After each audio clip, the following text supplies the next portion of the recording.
right. Thank you for joining us today. Today we're here with Adam Fenton, and he is with Narrate.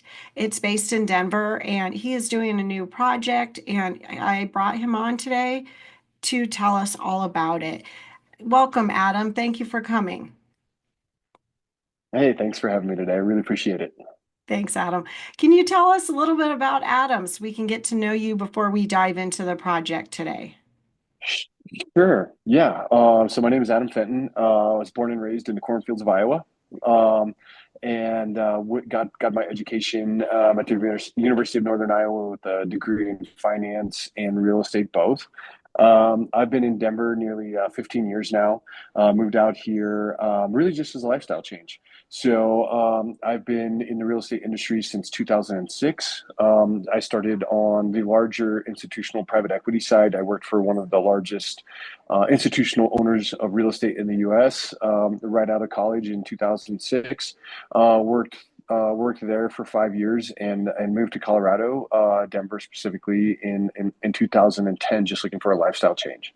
Once I moved to Colorado, I immediately got involved in the development business in late 2010, and have been doing it ever since. So my career when I first moved out here, I worked for a company called Holland Partner Group, one of the larger institutional developers in the West Coast. Was with those guys for approximately 5 years and built about 2,500 units with those guys and about 300,000 feet of retail. In 2015, I decided I wanted to get more involved in with the local community, work on a little bit smaller deals. So I joined a company called BMC Investments as their head of development in 2015, and built a lot of projects in the Cherry Creek North neighborhood in Denver. So it's a pretty high-end area, and built hotels, office buildings, and multifamily as well, all with ground floor retail. I did that for 4 years, and then August of 2019, decided to start Narrate, and it's evolved a little bit since then. But we are a locally based in Denver, private equity firm. We buy businesses outside of the real estate space, which my partner Zach Kobilka, he runs that division, and then I oversee the real estate side of things. Most notably, we own some existing assets, 1970s vintage, but the bulk of our real estate arm is directly involved in ground up development.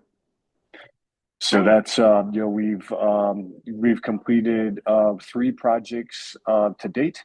We have another one delivering in 1 month, and then we have about five land sites that we currently own that we are in some sort of entitlement phase on. Great. Thank you for sharing all of that experience. I Yeah. know you have done similar projects, Yep. and one of them is the Aston. Can you tell us a little bit about the Aston and how that sort of mirrors this current project that you're doing in Wash Park? Yeah. So we um, bought the site in 2019. It was actually the first site that we purchased as a company when we started Narrate. And Platt Park neighborhood is directly adjacent to the Wash Park neighborhood. So the 1000 South Logan project is in the Wash Park, and we saw an opportunity there. We tend to like neighborhoods where there's high barriers to entry, meaning that there's not a lot of land left or available to develop. And we like those demand generators already in place. So when I say demand generators, I'm talking about jobs, I'm talking about neighborhood retail, restaurants, things like that. So we're really looking for opportunities. We're not developers who are the first frontier guys, right? We're not going to go on the edge of where growth is going to go. We like to go into neighborhoods where those demand generators are already in place, and then we look around and try to build projects that ultimately fill an unmet demand that we feel is there, and that was the Aston. That is in the Wash Park neighborhood. It's a block and a half from Sushi Den, Izakaya Den, so some great retail, some great restaurants.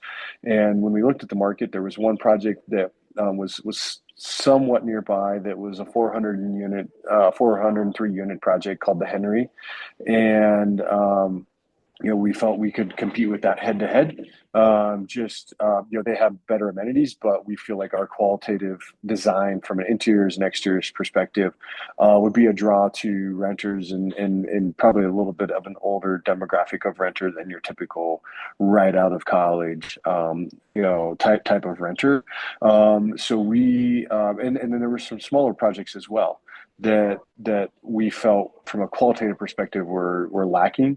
So we felt like there was a really great opportunity to really dive into that, and build something that is at the higher end of the spectrum, that really catered to that kind of, we call it a renter by choice, not by necessity. Meaning, like, these are folks that possibly could buy homes, could buy townhomes, but choose to rent for one reason or another. So we started construction on the Aston in what was it, 2021. We delivered it in early 2023, and the project has done really, really well. Our rental rates are approximately, during the lease up, we were about, gosh, almost 36% above our competitive set in the marketplace. And I think that really just drove home, that business plan that we had set out to do.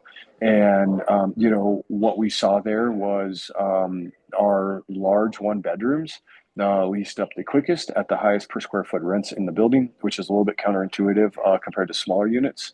But that just really, I think, drove home that thesis of, location matters, quality matters, layouts matter. And then if you're able to deliver on, not over amenitizing the building, but the right amenities for that size of project, people are willing to pay a premium for that. So what we've done essentially is taken all of that information that we gathered and are still gathering at the Aston, and that is the thesis for our business plan at 1000 South Logan. Thank you for that description. That is great. So when you built the Aston, was it delivered on time and on budget? It was delivered on time, or sorry, it was delivered on actually under budget. So we were under budget. We were 3 months late on our delivery, to no fault of the team. We This will get very nuanced, but we had Excel Energy there. We had gas to the building. We actually had two gas meters to the building. And basically Excel we had to have a specific custom flange that connected the two, which sounds kind of crazy, but long story short, they brought the wrong one out. They almost operate as a government entity, so it took them 3 months to basically get the right flange back. And the reason that it delayed us was a lot of our, a portion of our building systems for heating and cooling were gas powered, right? Our boilers, and the boilers are very important to the overall infrastructure of the building. And we were not able to start up our HVAC system until we had that in place. Well, great. It sounds like you still, though, did a great job and were able to meet Yeah. the So parameters of the project. What yeah, kind of things do you want to yep. change on the Logan project to make it better than the Aston? Yeah, great question. So a side note as well. I do live at the Aston. So I live in a two bedroom there. So I get to see this, all day, every day.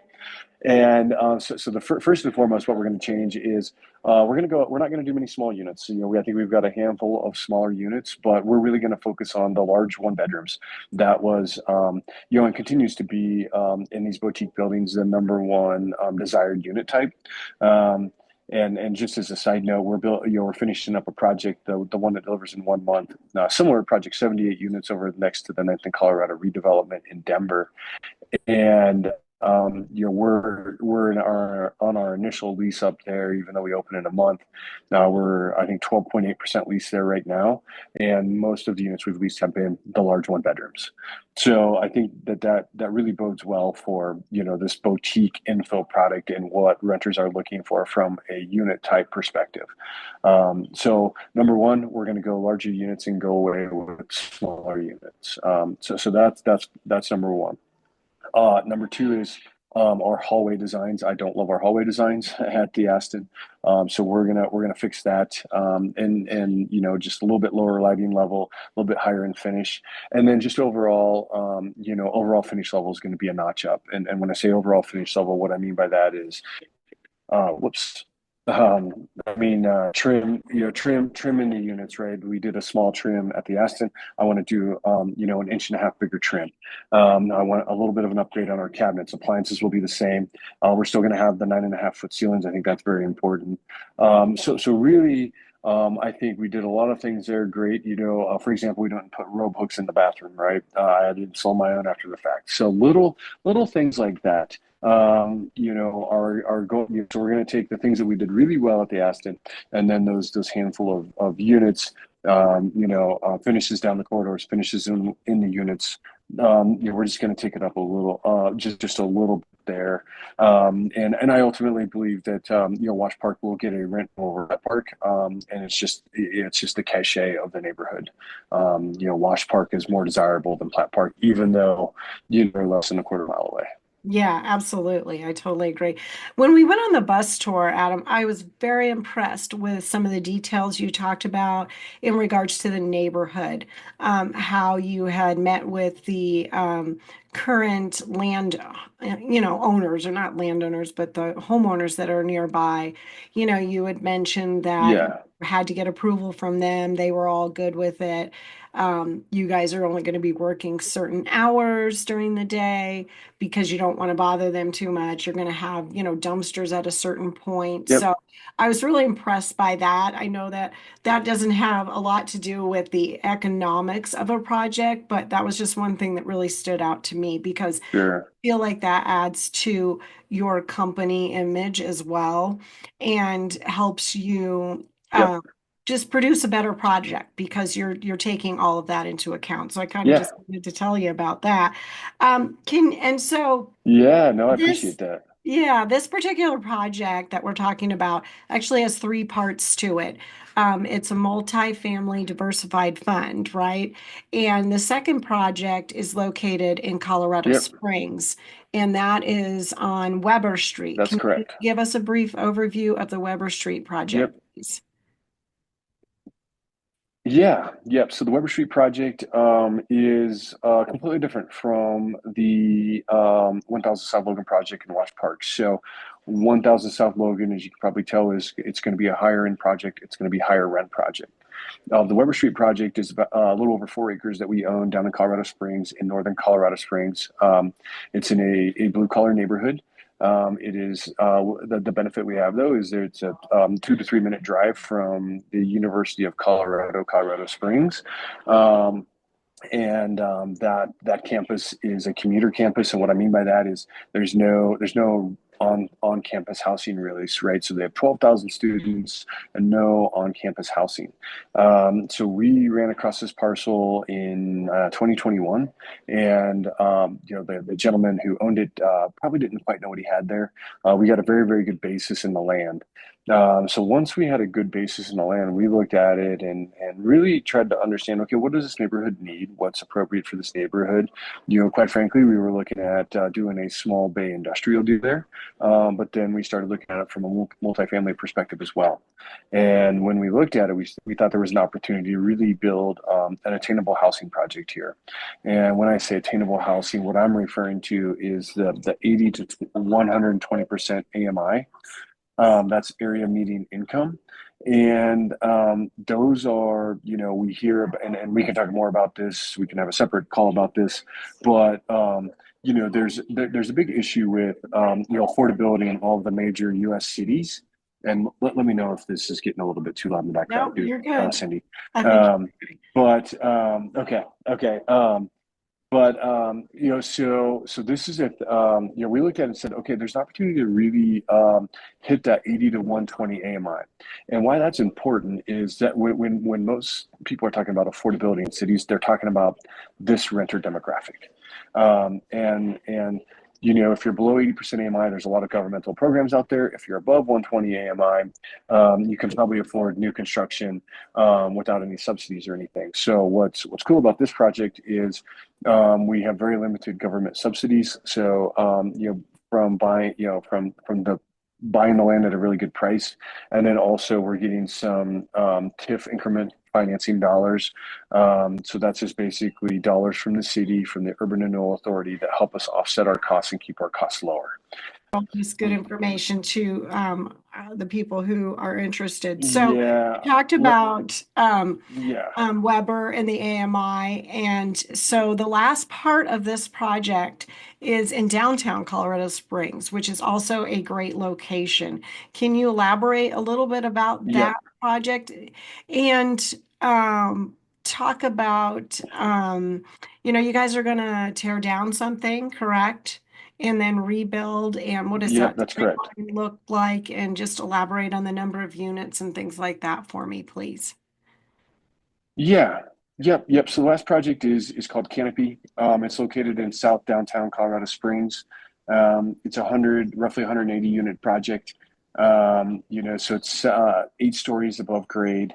We'll be tearing down an existing it was a used auto car dealership office, and then it was the bench restaurant. So it's at the corner of South Nevada and Cimarron.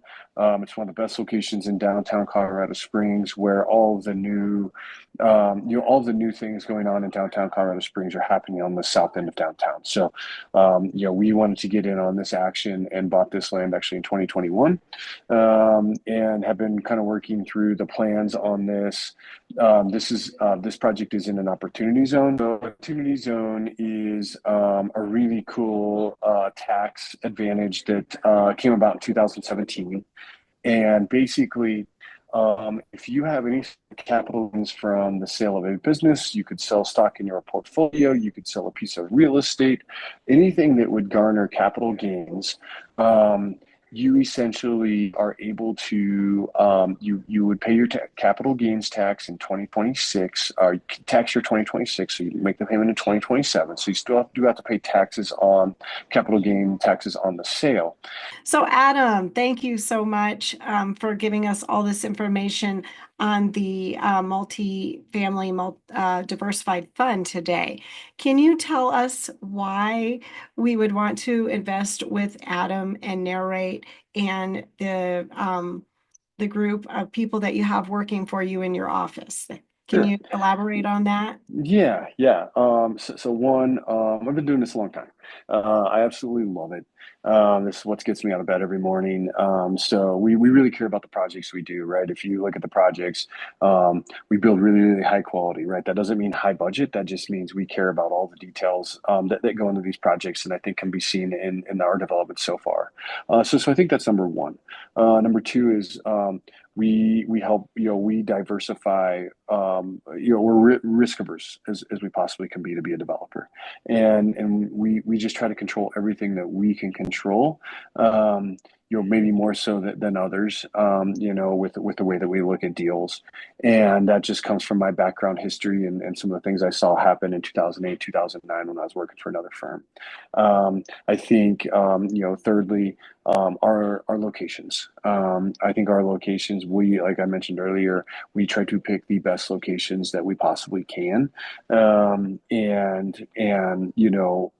there are certain things we don't control, but we do control that. And, it just comes back to the old additive or adjective of location, location, location.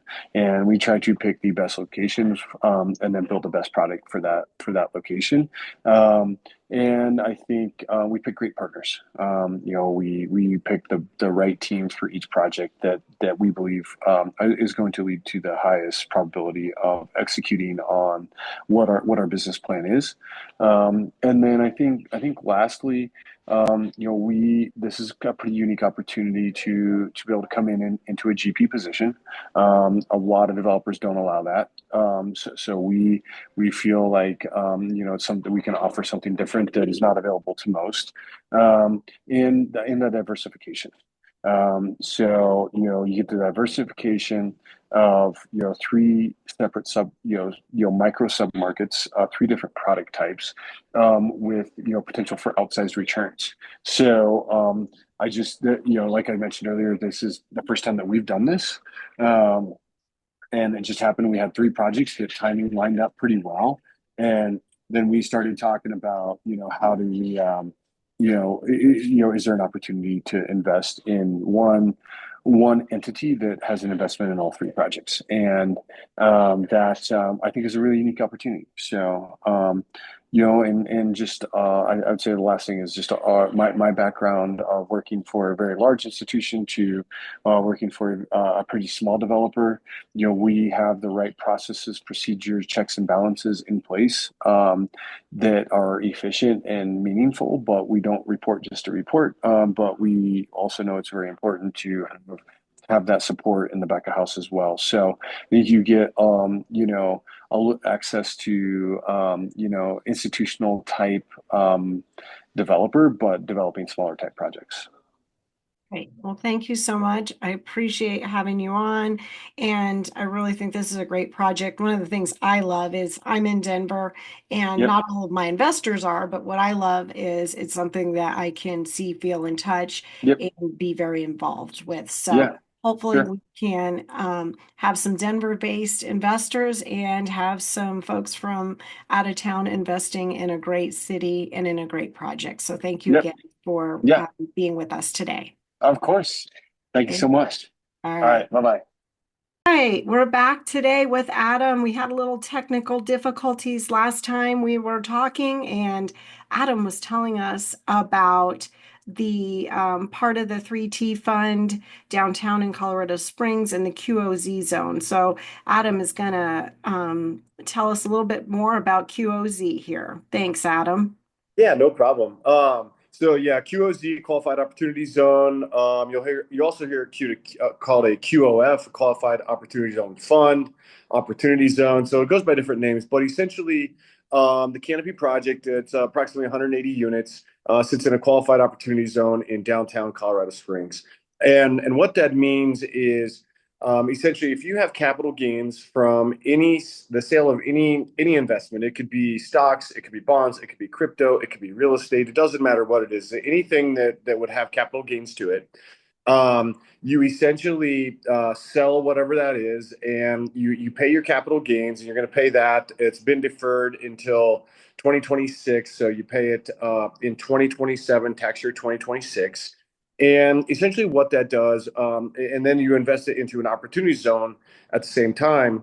Whatever you invested into that opportunity zone grows for the next 10 years. You have to hold it 10 years minimum. So you want to put money in that you don't need access to right away. But as long as you leave it in that opportunity zone fund for the next 10 years, whatever your gains are after those 10 years are completely tax free. Meaning, if you just as an example, if you invested $100,000, you 5x your money over 10 years, you now have $500,000. There is no capital gains paid on that additional $400,000 that you made. So it's a pretty powerful tool for long-term investing. We've done the math on it. It's good for 1031s as well. I actually like it better than 1031s because 1031s ultimately you either pay taxes or you die. So you never Yes. money, or at least opportunity zone, you do leave it in for a little bit. You have to let it sit for 10 years, but after that 10 years, you have full access to that cash with no taxes owed. I would describe it very similar to like a Roth IRA.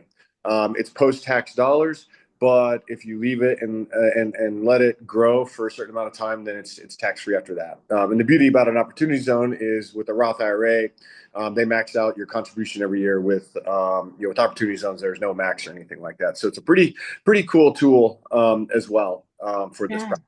Certainly it is. Yes, absolutely. And of course you did a great job of explaining it, but you should always talk to your tax specialist or tax attorney or whatever. So just to confirm all of that. So thank you for explaining it. Some of the things that I wanted to ask you about is how are the returns on this project structured for investors? Can you tell us a little bit about returns and then maybe add in there where do investors sit? And I may have to ask you again because this is a lot in the capital stack. So go ahead and just tell us about returns first. So from a return perspective, all three projects within the 3T They have returns that are in the low 20% IRR. And we're typically running these on a 4-year basis just to keep them all consistent. But at the end of the day, that's really the return metrics that we're looking at, right? So we're looking at, the IRR. So over a 4-year hold period, we're looking at approximately 20, I believe we're 20 to 23%, depending on the project. We're looking, one thing that I really, like to look at as well for each project is the return on cost. That's a really important metric within a development project, and basically that's a measure to make sure that, hey, we're building something for X, it should be worth Y, which Y should be bigger than X, and that's what the return on cost is measuring. So these projects average a return on cost from 6.25 to about 6.4. And then what you do is you compare that to current cap rates. So basically, so a return on cost is your NOI divided by your cap rate. Your return on cost is your NOI divided by your cost. Your cap rate is your NOI divided by your value, right? So you want a spread there of a minimum of 100 basis points, which all of these projects have. So you're comparing a return on cost, as I was mentioning, was about 6.25 up to 6.4. You're comparing that to cap rates of, if they traded today, probably 4.25 to 5. So you have that nice healthy spread there. Like I said, minimum 100 basis points. We're closer to that 150 basis points spread. So that's a measure of risk in the project, and how we look at it from the development side. And then the last component is your cash on cash return. These throw off pretty good cash on cash returns. There's a lot of options to get out of the deals after stabilization, but also if there's a longer term hold that folks want to be a part of, these are double digit, 10+% cash on cash returns projected, which is really, really strong. You go buy an existing asset today with where debt is at, you're looking more along the lines of probably like 4 to 6% cash on cash returns for an existing value add deal. So I like to look at it in a sense of, if you want to hold this longer term, you can get, 10+% cash on cash returns and have a brand new asset compared to an older asset. So those are those are the return metrics that we're ultimately looking at when we decide to pursue a development project or not pursue a development project, and all of these are well within the range of where you would do a development project. Yeah, absolutely. And I know you guys have done a lot of research on this as well, as we do have that large packet that we can send out to investors if we need more information. So thank you for that. And investors, how are they investing? They Yeah. are part of, how are they in sitting in the capital stack? Sorry. And how much of your own capital is in the deal, and who else is involved, and when do they get paid? Yeah. So essentially, we've got, I want to say, about $400,000 to $500,000 of our own cash invested. I don't remember the exact number, but across all three projects. So we definitely are putting money in from that side of it. And then any investor who comes in right now, their capital sits exactly it's treated just as ours, right? So we don't have during the pre-development phase, we don't have a bifurcation of GP LP. It's everyone invests in, and everyone gets the same exact return. So our money is making 12%, investors' money is making 12%. So everyone's money gets treated exactly the same. If an investor chooses to move forward with the vertical construction, we are keeping their capital in the same bucket, in the same GP capital bucket as ours. And the reason that's important is you're not getting diluted down by future returns as an LP investor, right? So as a GP, your return should probably be about 300 to 400 basis points, or 3 to 4% higher from an IRR perspective than an LP investor would get. And the reason we're doing that is there's got to be a reward for coming in earlier on in the project prior to it going vertical. So that's our way of incentivizing investors to come in now with us versus later on. And also, like when we go vertical on these projects, we'll be going out to a larger LP investor. So it'll be one check writer for an 8 million on, I believe it's Weber. I think we're looking at about 10 million on South Logan, and I think we're looking close to 24 to 25 million on Canopy. So we're going to be going out to single check writers at that point in time. So that'd be family offices, high net worth individuals, small funds, probably not many institutions. That's kind of 25 million and above. But we're going to go out to one single check writer. So really, we don't open this back up for investment for retail investors later on. So this is kind of the time to get in. But we also feel like there should be some sort of carrot there for those investors who come in, who is invested with in the projects already with us. It's all family and friends, so it's our money, and we usually, people we know, more retail investors, a little bit smaller check writers than the guys who are writing the $4 to $5 to $6 million checks. They'll come in at a later time. Okay, great. Well, that's good to know that your family and friends trust you. It's always nice when you have them backing you. I do know that that's where we usually go first is family and friends, and that's the best way to start. So I think that says a lot. During the during the vertical phase and everything, and then also when you're, getting the project to where it needs to be financially. And how will you communicate with people who are invested with you? When will they receive updates? Can they see financials? Do they get project status reports? And lastly, would they be able to visit the project site? Yep. So number one, typically during the pre-development process, we will do quarterly reports. As a part of the quarterly reports, we do provide financials. We have nothing, we want to make sure that we're not hiding anything and providing everything to investors. So they will get access, and what the quarterly report consists of. It's all major updates on what has happened over the past quarter, from a construction, working with our contractor, to working with the city, to progressing drawings. It's really a status update on here's where the project sits. And also comes with financials. So if you're a part of the 3T, you'll actually get 3 separate reports, one for each property. So you can kind of see how each property is progressing along. So that's kind of during pre-construction. Once we are vertical on development, we do a weekly update, and that's more just a bullet point. Hey, here are the subcontractors that were on site this week. Here is the work that they did, and then we'll do kind of a look ahead to the next week as well. Of here's what we can expect the next week. So that'll be a weekly thing. We send it out every Friday. So we have that going. Then we also do monthly reporting. So once a project is under construction, we do monthly reports. So that is a more detailed, it's going to be a little more detailed than you're going to get on the weekly reports. It's also going to have the financial status of the project each month as well. So we have our accounting team that's doing monthly accounting reports too. So and that will have kind of a schedule comparison on how are we tracking versus our schedule. It will have a budget comparison. How are we tracking in comparison to our budget that we set forth? So we go really detailed there, and that a lot of that comes from my institutional background of having a lot of really making sure that investors know exactly where things stand and where how the project is looking moving forward as well.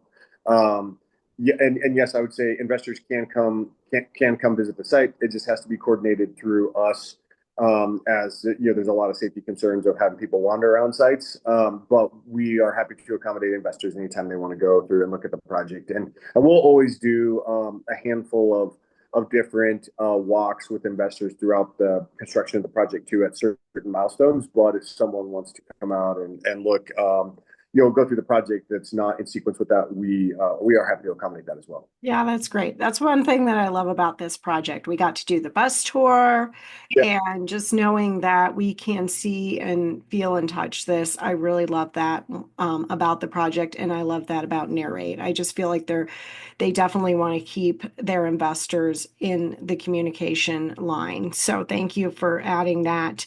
What do you think the key risks are for this project, and how are you going to mitigate them? And of course, what's on the top of everybody's minds right now is tariffs. Can you tell me how you think tariffs might or might not affect this project?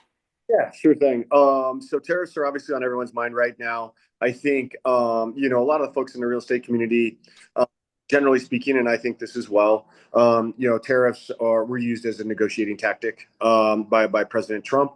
We have enacted some, but I can tell you we haven't really seen an impact yet.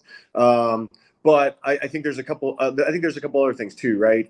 So one is we talked to general contractors, and ultimately, what we've heard is 1 to 3% is what it's going to affect on costs. So while it is impactful, it's not. With these projects, we have enough of a buffer in there that it's not a make or break, right? If our costs go up that much, it doesn't mean the project's not going to happen. So that's number one. Number two is we've always tended to source local anyway. Some of the bigger merchants that just turn projects one after another, right? They rely heavily on China for a lot of their materials. We do not do that. Our countertops are always local. Our cabinets are always local. Our flooring is always local, or actually, I think we use a little bit from India sometimes with tile and flooring. But at the end of the day, we've always tried to keep it local. And part of that is that if something needs replaced or gets damaged, whatever it may be, we can't wait weeks and weeks and weeks for it to come across on a boat, right? We need it now. Yeah. So, and it's a lot harder to get factories across seas to do one-off type stuff. They want bulk. So we kind of hedged against that already a little bit. There could be some steel, but our projects don't have a ton of steel in them. So we feel like we're pretty well insulated, from that aspect of it. At the end of the day, is it going to affect things? Potentially, I think so a little bit. But we don't think it's detrimental to any of these three projects that we're talking about here right now. Great. I'm happy to hear that. Yeah. And I hope our investors are happy to hear that. And then I wanted to ask you about the contractors or the GCs and the people that you're going to have on the projects. How do you go about choosing them? And are there different ones for each location? Yep, that's a great question. And yes, there are different contractors for different locations and different product type, and that's something that we take very seriously. And we know that, hey, the guy who's going to build South Logan here in Denver, that's 65 units, probably is not the right guy to be in Colorado Springs building 180 units. So that's the one thing in the contractor world. Each contractor has their specialty in what types of projects they build. So we actually do an RFP for every project with general contractors, and we do it pretty early on in the process. So one, we want to make sure that we have the right contractor selected, that like their price is good. B, we want to make sure that they have the ability to build the project, and C, we want to know what team. It's just like any company, right? There are good teams and there are bad teams, and we want to make sure we have the good teams on every project. So we've done that for all three of these projects, and feel really, really strong about the teams that we have in place and their ability to execute. And we like to bring them early on in the process too, because we've set these budgets, right? But we're still going through our evolution of design and getting more detailed drawings as things go along. We want to make sure as our consultants are continuing to refine their drawings and add the detail through the entitlement process here, that they are drawing things that are within our contractor's budget. Right. We don't want to have it, it's happened to me before and it will always happen and you have to manage it. But if you don't have a general contractor there providing that feedback and that pricing guidance, then the consultants don't really know what to draw. So we feel it's very important to have the team together and cohesive, very, very early on the project. So general contractor is one of our keys to success on these projects, and making sure that we have the right group selected for the right project. And we've definitely messed it up before as well. So we know what to look for. We get better each time. We will never make the same mistake twice. And I think the other interesting thing that we do as a company is we have an evolution of a document that basically every single thing that we have messed up, every single thing that we have gotten a change order for that was not in the drawings, we make sure that at the very beginning of each project, that is in the drawings, and that we've talked about it so we don't get hit with it again. I think the other thing, Cindy, that kind of going back to, is this going to encompass general contractor and a little bit of the tariff and how we hedge that risk, how we just like price escalation risk. You're a little susceptible to it throughout the design process because things are evolving. and you're getting more detailed as we go through the process. Once we are ready to go vertical with construction, we sign with a contractor what's called a GMP, a guaranteed maximum price. So basically, what that sets forth is they have to deliver what is ever in those drawings for that price that they've given us according to those plans and specs. If I've had it in the past where contractor didn't get the subcontract signed, they kind of goofed around, let a bunch of time go by. Well, the cost went up in that time that we signed our contract and they signed with the subcontractor. They have to eat that cost. They cannot come back to the owner, developer, investors for additional dollars. So that's another way that we're hedging risk with our general contractor. In addition to, kind of any price escalation, anything like that, is we've got a locked in price, that is tied to our plans and specifications and drawings for the project.